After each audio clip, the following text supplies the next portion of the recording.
शहर में उस शाम अचानक मौसम बदल गया था। काले बादल छा गए और देखते ही देखते तेज बारिश शुरू हो गई। हर कोई भीगने से बच रहा था, लेकिन सानिया को बारिश से अजीब सा लगाव था। उसे लगता था कि बारिश उसकी तन्हाई को धो देती है।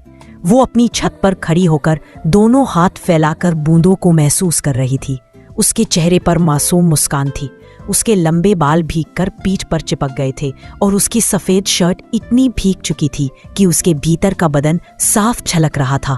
नीचे वाले फ्लैट से कबीर उसे देख रहा था।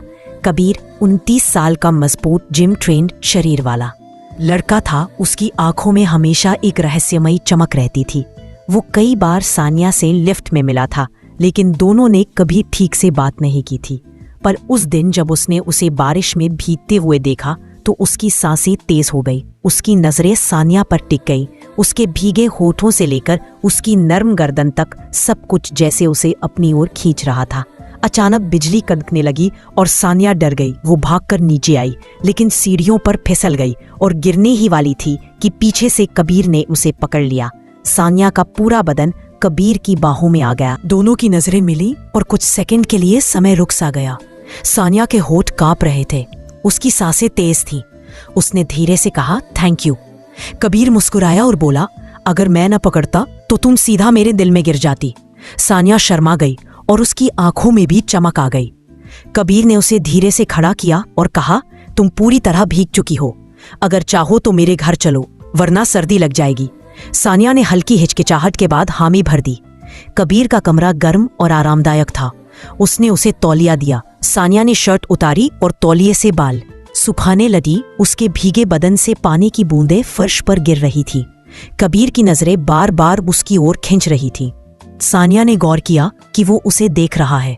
उसने मुस्कुराते हुए कहा, ऐसे क्या देख रहे हो? कबीर ने गहरी आवाज में कहा, कुछ नहीं, बस सोच रहा हूं ये बारिश कितनी खुशनसीब है जो तुम्हें इस तरह छू पाई। सानिया का चेहरा लाल हो गया। उसने तौलिया रखकर सोफे पर बैठते हुए कहा, कबीर तुम बहुत अजीब बातें करते हो। कबीर उसके करीब आ गया और बोला, अजीब या सच? सानिया की धड़कन तेज हो गई। उसने नजरें फेर ली, लेकिन कबीर ने उसका हाथ पकड़ लिया। उसकी उंगलियों की गर्मी सानिया के दिल तक उतर गई। बाहर बारिश की बूंदें खिड़की से टकरा रही थीं और कमरे में अजीब सा सन्नाटा छा गया और बरस रही थी और कमरे के भीतर एक अजीब सी गर्माहट फैल गई थी। सानिया कबीर की बाहों में पूरी तरह सिमट गई थी। उसकी आंखें बंद थीं और होंठ कांप रहे थे। कबीर ने उसे और मजबूती से थाम लिया और उसके माथे पर हल्का सा चुंबन रखा। सानिया ने धीरे से आंखें खोली और उसकी आंखों में देखा। वहां सिर्फ चाहत नहीं बल्कि गहरी मोहब्बत भी थी। सानिया ने धीरे से फुसफुसाया, कबीर तुम हमेशा ऐसे ही मेरे पास रहोगे ना? कबीर ने उसके चेहरे को अपने हाथों में लेकर कहा, हाँ सानिया, अब मैं तुम्हें कभी अकेला नहीं छोड़ूंगा। तुम मेरी जिंदगी का सबसे खूबसूरत हिस्सा बन चुकी हो। सानिया उसके सीने पर सिर रखकर लेट गई।